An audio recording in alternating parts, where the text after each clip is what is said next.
Ton amen vraiment m'attriste beaucoup, vraiment. Dis à ton voisin.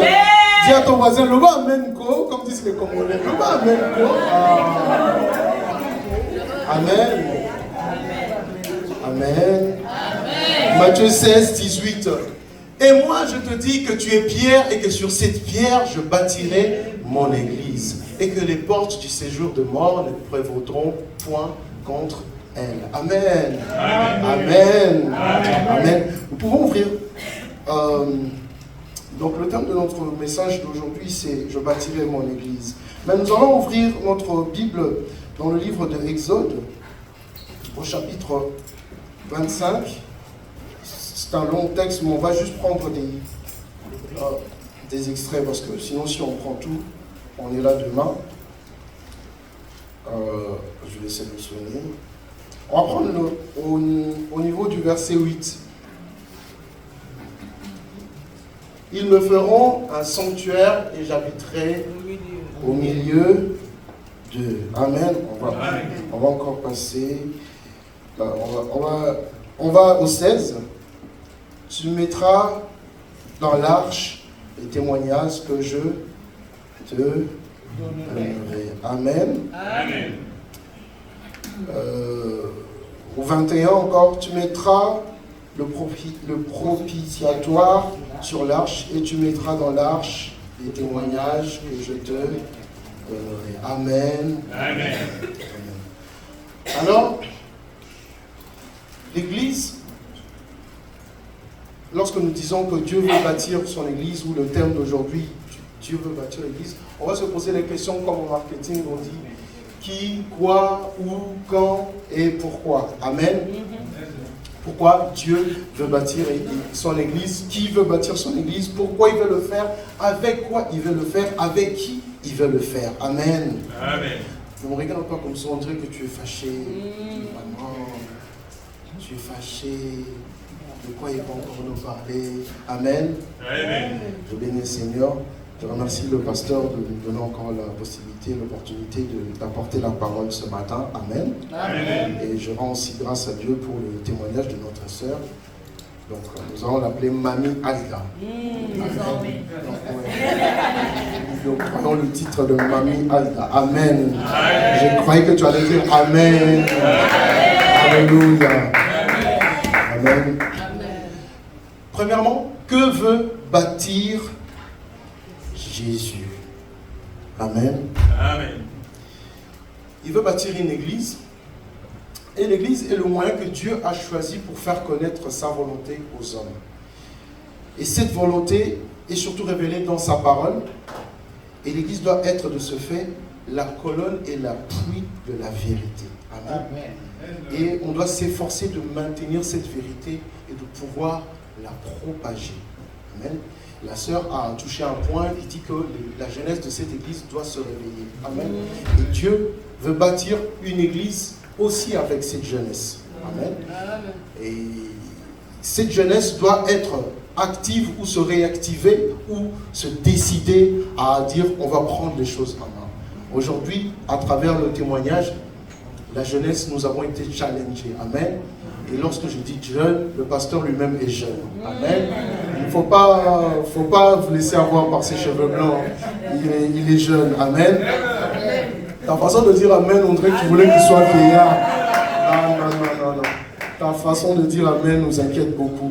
Et dans le livre, et donc si on se base dans le livre de 1 Timothée 3, 15, 16, on va beaucoup lire. Comme ça, on va rester focus sur la parole. Amen. Amen. Jésus dit, je bâtirai. Tu peux passer déjà 1 Timothée 3, 15, 16. Mais dans le livre de Matthieu, il dit, je bâtirai mon église. Amen. Il n'a pas dit, je bâtirai l'église de quelqu'un d'autre. Il n'a pas dit, je bâtirai ton église à toi. Il n'a pas dit, je bâtirai l'église du voisin ou de la voisine. Et Dieu veut s'assurer que l'église soit son église. Que ce soit fait comme lui désire que l'église soit. Amen. Amen. Alors, l'église, c'est peut-être, on va dire que c'est un concept, et dans la Bible, je crois que c'est l'un des premiers endroits où on parle carrément, de la première fois où on parle du mot en termes d'église. Amen. Amen. Et l'église a toujours existé. Mais Dieu a une façon de faire ou une façon de construire ton église qui n'est pas comme le monde construit l'église. Et c'est la raison pour laquelle j'ai voulu qu'on puisse lire le livre de Exode. Pour la petite histoire, on va contextualiser les choses. Le Seigneur a ordonné à Moïse, construis-moi l'arche, ça va être un endroit où je vais rencontrer, vous allez mettre ça dans le tabernacle, vous allez séparer, il a donné tout un concept. Mais c'est là que je rencontrerai mon peuple. En fait, là, on a une église, on va dire que c'était une église transportable. Parce que là où était l'église, c'est là que, on va dire que la présence de Dieu était, on va dire, manifeste. Où les gens restaient proches de sa présence. Amen. Mais lorsqu'il a dit ça, il n'a pas construit les murs. Il a dit construisez l'arche. Parce que pour Dieu, ce qui est à l'intérieur est plus important que ce qui est à l'extérieur. Amen. Parce que pour Dieu, le contenu est plus important que le contenant. Amen. Alors il a dit construisez l'arche. Est-ce que je peux avoir de l'eau, mais pas du frigo, s'il te plaît? Et donc il dit construisez l'arche. Donc bien avant que l'église existe, bien avant que les murs existent, bien avant que ces murs existent, Dieu voulait s'assurer que la chose la plus importante soit sa présence. Amen. La chose la plus importante soit le rapport qu'il va entretenir avec son peuple. Donc Dieu savait que si je leur dis construisez-moi le mur là, et comme c'était des personnes qui se déplaçaient, qui étaient un peu nomades, qui allaient de gauche à droite, parfois ils étaient envahis, parfois ils devaient fuir, parfois ils devaient c'était un peu compliqué. Il a dit, construisez-moi l'arche. Et la première des choses, lorsqu'il dit cela, il dit, qu'est-ce qu'il dit c'était dans le Exode 25:8, il dit, tu mettras les témoignages que je te donnerai. Amen. Amen. L'église, comme je viens de dire, c'est d'abord, le plus important pour Dieu, c'est ce que lui, il construit. C'est ce que lui, il construit d'abord à l'intérieur. Et ce qu'il construit à l'intérieur, c'est d'abord le témoignage de sa parole. Amen. Le témoignage de ses œuvres.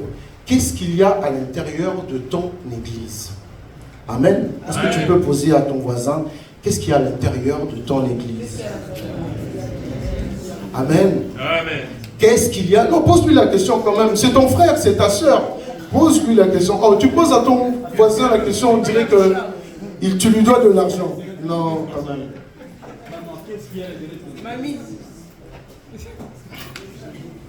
La Bible dit que nous sommes le temple, notre corps est le temple du Saint-Esprit. Alors, qu'est-ce qu'il y a à l'intérieur de ton église? La Bible nous rappelle que tu mettras dedans les témoignages que je te donnerai. Nous avons lu ce matin, lorsque nous avons commencé le culte, mon âme bénit l'Éternel et n'oublie aucun de ses bienfaits.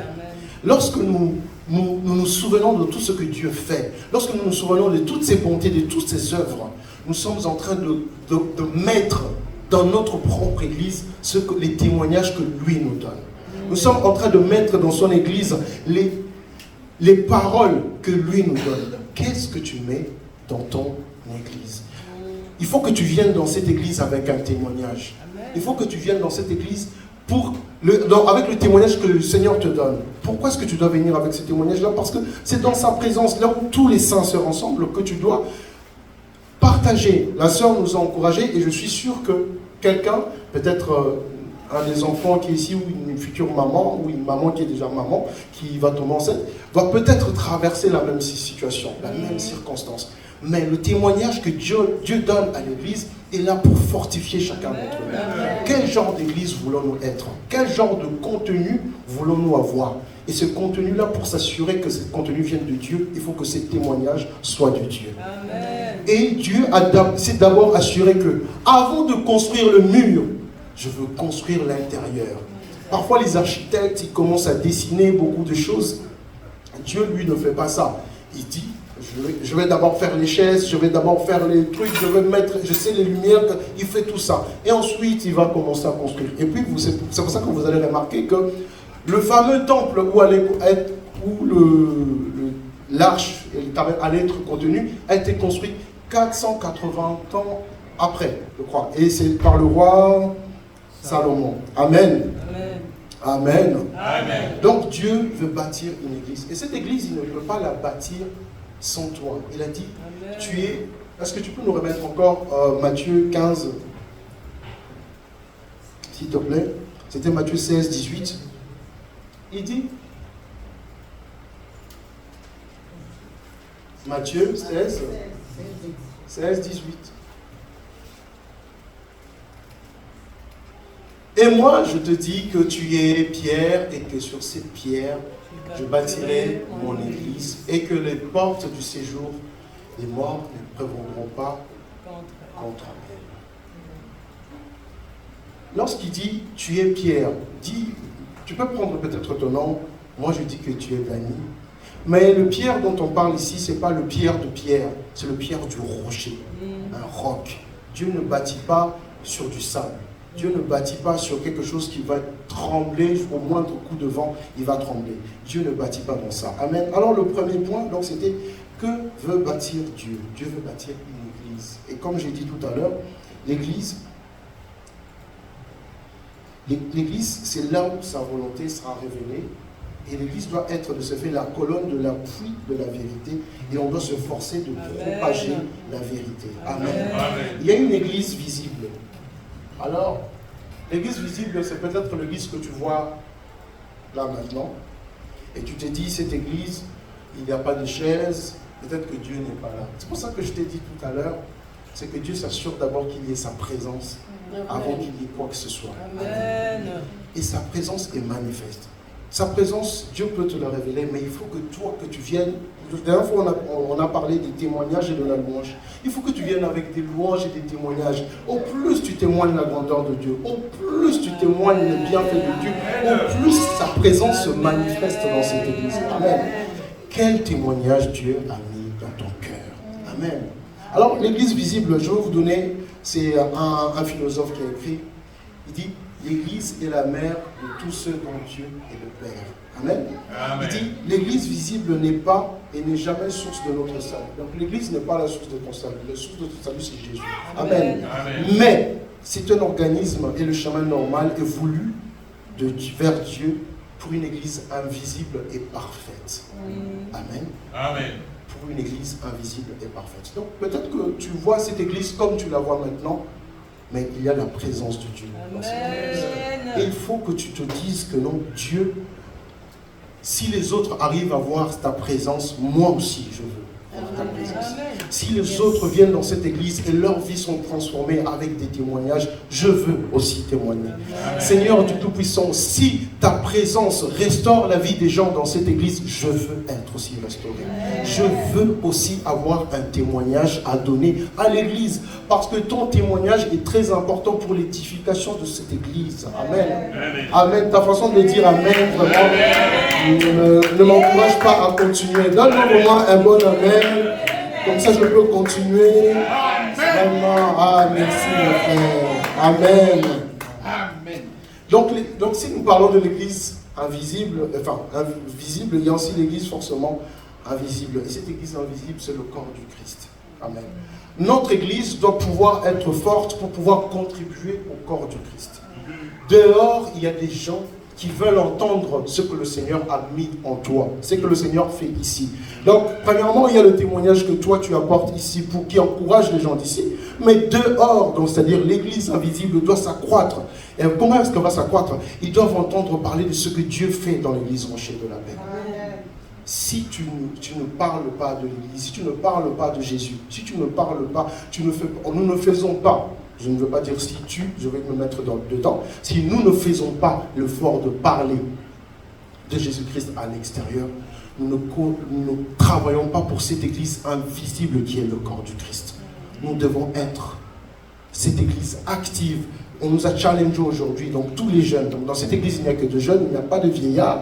Il n'y a ni 24 vieillards, ni 25 vieillards. Il n'y a que de jeunes dans cette église. Donc nous allons être actifs.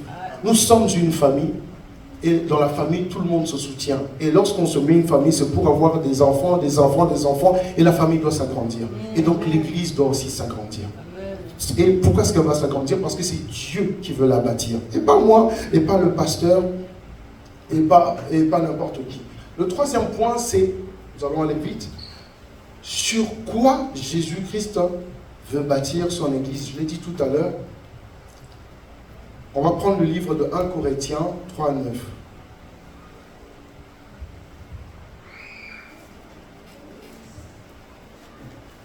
Est-ce qu'on peut lire ensemble 1 Corinthiens 3. Non, 3, 11, s'il te plaît. Pardon,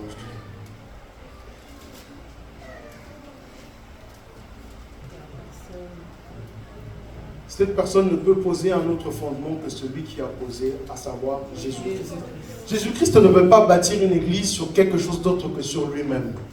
Amen. Il est le rocher de la paix. Il est le rocher de notre foi. Il ne peut pas vouloir bâtir une église sur le frère Dani ou sur son éloquence. Amen. Parce que le jour où je perdrai ma voix, l'église disparaîtra.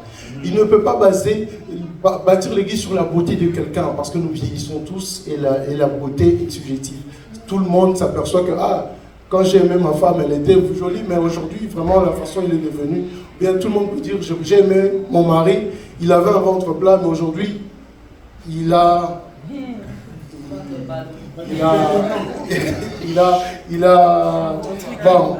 est toujours élégant, on va dire ça. Parce que les hommes se bonifient avec le temps. Amen. J'entends des frères qui n'ont pas dit Amen. Ah là là, les mamans, vous n'avez pas dit Amen. Les mamans, non, nos mamans, vous êtes belles, même quand vous vieillissez. La beauté du Seigneur se revoit. On voit toujours ça en vous. Amen. Ta façon de dire Amen, on dirait que tu ne voulais pas que ta voisine soit belle. Amen. Ceux qui sont bâtis en Christ sont inébranlables. Amen. Ceux qui sont bâtis en Christ sont quoi? Inébranlables. Dieu construit sur le roc.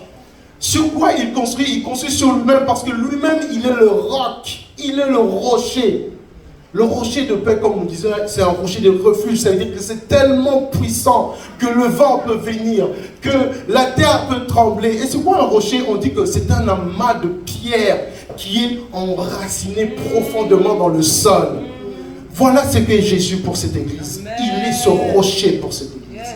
Donc, lorsque tu es une église bâtie sur Jésus-Christ, tu deviens non seulement inébranlable, mais tu es ancré en lui.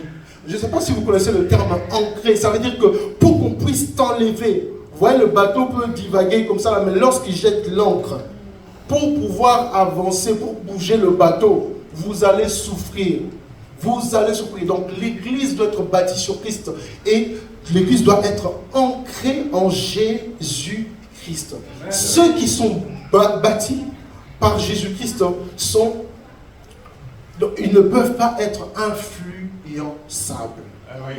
Si tu es bâti en Christ, tu ne peux pas être influençable. On voit souvent, moi j'appelle ça maintenant des mercatos d'église. C'est-à-dire que quelqu'un qui quitte cette église, Neymar est parti en Arabie Saoudite, et on vit un peu la même chose dans nos églises maintenant. Toi tu peux dire, moi je suis maintenant, c'est le pasteur Corneille, là-bas, non, moi je suis maintenant dans le pasteur intel. Tu vois, et on m'a toujours demandé, toi tu pries où? Moi je dis, moi je prie à l'église, je prie chez Dieu. Tu ne pries plus chez ton père? Non, je prie Dieu avec mon père, mais nous prions Dieu toujours. Je n'arrive pas à comprendre la nuance là. Maintenant ça ne me pas pasteur intel. Non, nous prions Jésus. Nous prions Jésus, nous prions le roc de Jésus. Amen. C'est parce que les gens ne sont pas ancrés en Christ qu'ils se disent, je dois forcément aller chez le pasteur qui est en vogue. Je dois forcément aller chez là où il y a du succès. Là où forcément il y a beaucoup de gens. Non, ceux qui sont bâtis en Christ sont ancrés en Christ. Amen. Je croyais que tu allais dire un amen. Amen. Ceux qui sont bâtis en Christ sont enracinés en Jésus-Christ. Vous savez, vous pouvez couper un arbre comme ça, mais si vous n'avez pas arraché les racines, vous pouvez revenir l'année prochaine, les fleurs poussent encore. Vous pouvez négliger un arbre, vous vous dites, non, on va plus l'exposer à la lumière, mais si les racines sont bien ancrées dans le sol, il y a toujours quelque chose qui peut se passer. Amen. C'est pour ça que vous voyez parfois dans certains quartiers, lorsqu'ils décident d'enlever les arbres, ils ne viennent pas juste ils coupent l'arbre et ils s'en vont. Ils viennent avec des machines, ils poussent. jusqu'à ce que toutes les racines sortent. Donc ça veut dire que si tu es enraciné en Christ, pour que quelqu'un puisse te défaire de Christ, il doit vraiment y aller. Amen. Amen. Amen. Amen. Alors, le quatrième point, avec quel matériel Jésus veut bâtir? Mais on a déjà touché ce point-là dès le départ. Je l'ai dit tout à l'heure, le matériel, c'était nos propres témoignages. Amen. Au commencement, lorsqu'on dit, ça c'était le premier point. Le deuxième point, c'est qu'au commencement était la parole. Dieu crée tout, il bâtit tout au travers de sa parole. Dieu fait tout et agit d'abord avec sa parole. Amen. La puissance de sa parole, tu ne dois pas la sous-estimer. Lorsque Dieu t'a dit, comme la maman a dit, Dieu lui a donné une recommandation, va là-bas. Elle dit que la parole de Dieu est créatrice. Amen. Lorsque Dieu a dit que la lumière soit, au début la terre était informe et vide, mais la parole de Dieu est arrivée et Jésus a dit que la lumière soit. Je ne sais pas dans quelle obscurité tu es dans ta vie, mais je prie pour que la lumière soit. Amen. Je ne sais pas quelle difficulté tu travailles, mais sache qu'il suffit juste que dis, Seigneur, j'ai envie que tu dises que la lumière soit. Amen. Là où les gens avaient dit que tu ne vas pas avoir les documents de séjour dans ce pays, Seigneur dit que la lumière soit sur ce dossier. Parce que vous voyez, il y a souvent dans des termes on dit, est-ce que tu peux nous éclairer un peu sur ce dossier-là? Amen. Imagine maintenant si le Seigneur veut t'éclairer sur un dossier. Amen. Amen. Imagine l'impact que ça peut avoir. Dieu bâtit tout par sa parole. C'est le premier matériel que le Seigneur utilise. Il veut te bâtir à travers sa parole. Donc lorsque tu viens à l'église, il faut adorer, il faut chanter, mais tu dois aussi faire un travail personnel de vouloir être construit au travers de la parole. Au travers de la parole. Nous devons prendre le temps de pouvoir lire la Bible. C'est super important de lire la Bible. De lire quoi? La Bible. Prendre le temps. Parfois c'est très difficile. Le diable fait tout pour que tu ne puisses pas lire la Bible. Moi, dès que parfois quand je veux lire la Bible, les gens mon fils qui vient, papa, oh lélé, je dois mettre oh lélé. Je dis mais moi en fait j'ai une mémoire auditive. C'est-à-dire que lorsque j'entends de la musique, donc ma concentration va sur la musique, même si j'ai écouté la musique, cette musique-là 1000 fois. Dès que j'entends de la musique, donc mon attention part là-bas. Mais j'aimerais dire à quelqu'un que les choses de ce monde ne te déroutent pas. Lis la Bible. C'est le premier matériel par lequel le Seigneur veut te bâtir. Lorsque le diable est arrivé pour confondre Jésus, Jésus ne lui a pas dit non. Jésus est retourné par la parole de Dieu. Jésus a utilisé quoi? La parole de Dieu. Jésus n'a pas dit, ces derniers temps dans les réseaux sociaux, on a dit ça. Non, Jésus a dit, il est écrit. Amen. Amen. Jésus a dit quoi? Il est écrit. Donc pour que tu saches ce qui est écrit, tu dois lire. Si tu ne lis pas, tu es en danger. Parce que tu auras beau être ancré, mais on peut t'assécher.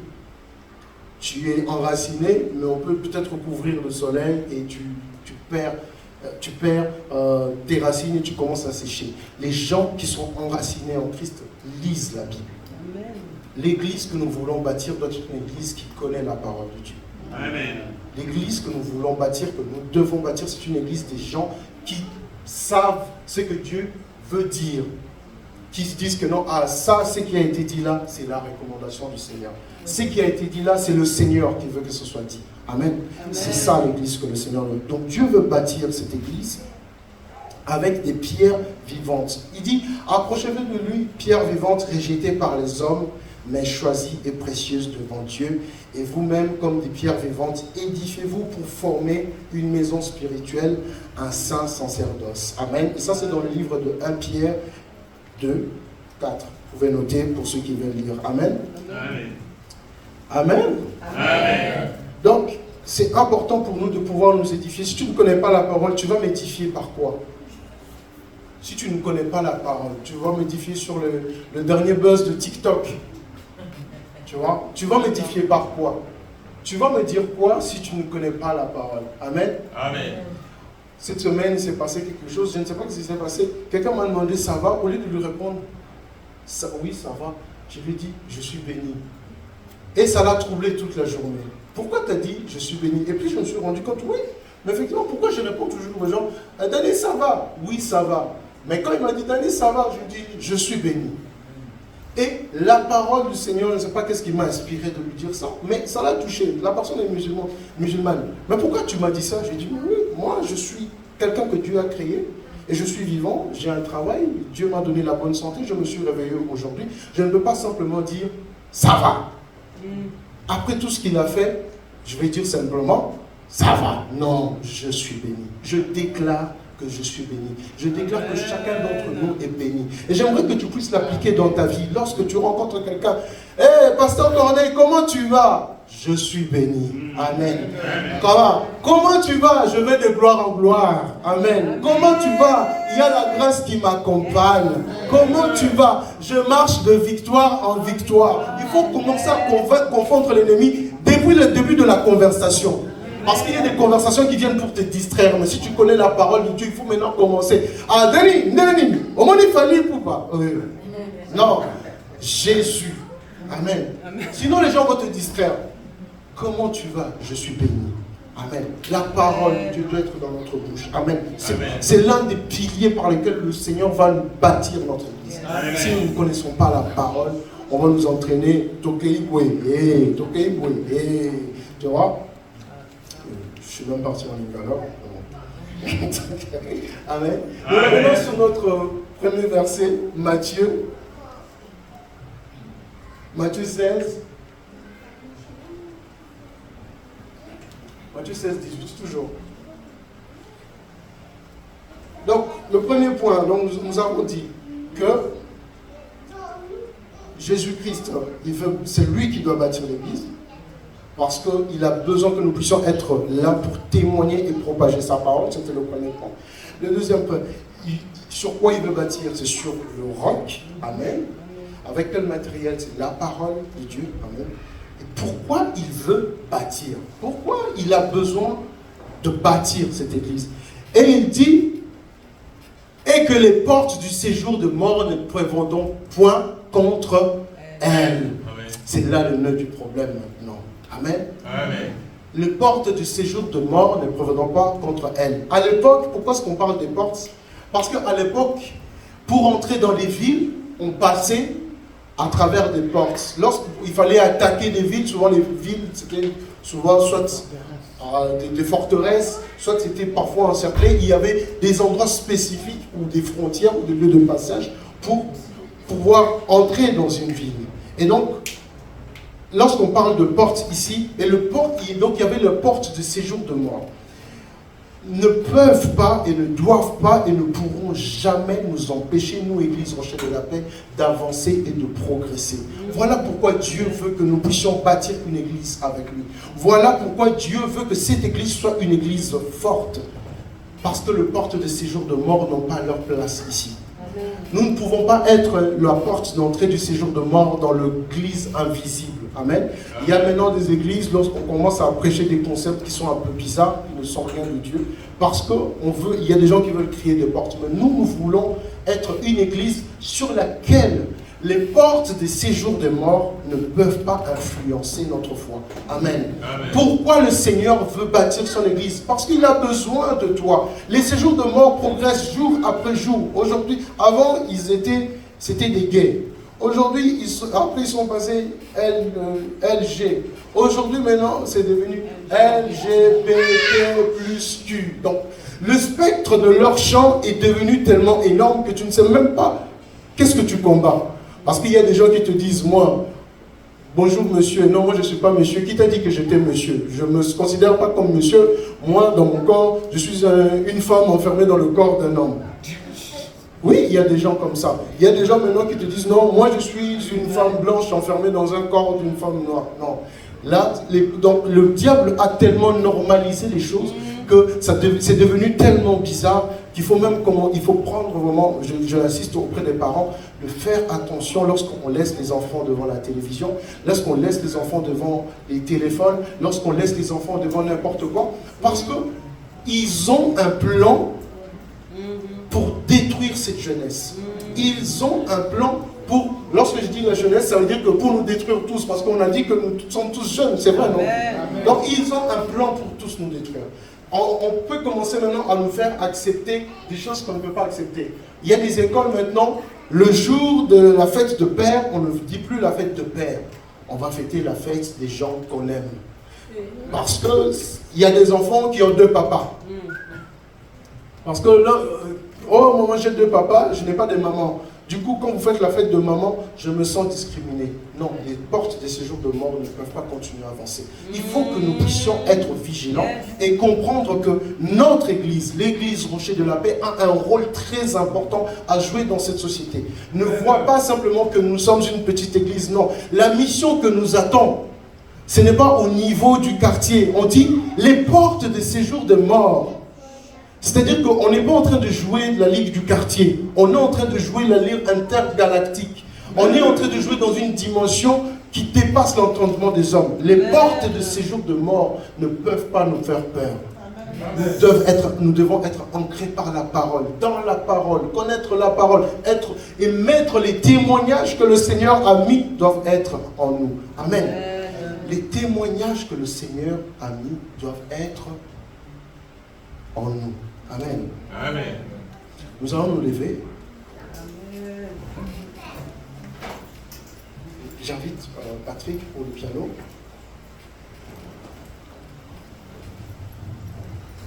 Nous allons prier pour que le Seigneur bâtisse cette église.